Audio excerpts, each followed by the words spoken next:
স্বাগত বেস্ট স্কুলে। জামালপুর জেলার বিখ্যাত দর্শনীয় স্থানগুলোর নাম চলুন জেনে নেই। জামালপুর জেলা। জামালপুর জেলা বাংলাদেশের মধ্যাঞ্চলে অবস্থিত একটি জেলা। জেলাটি পুরাতন ব্রহ্মপুত্রের তীরে অবস্থিত। জামালপুর জেলা ময়মনসিংহ বিভাগের অন্তর্গত। এই জেলাটি সীমান্তবর্তী জেলা। এই জেলার পশ্চিম দিক দিয়ে যমুনা নদী এবং উত্তরে ভারতের মেঘালয় রাজ্য অবস্থিত। এই জেলাতে অনেক দর্শনীয় স্থান রয়েছে।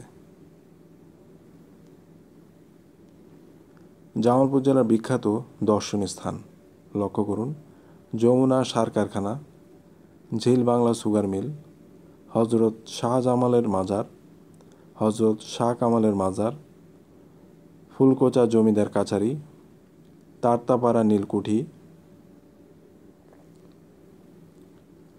দয়াময়ী মন্দির, কৃষি গবেষণা কেন্দ্র, লাউচাপড়া পিকনিক স্পট ইত্যাদি উল্লেখযোগ্য।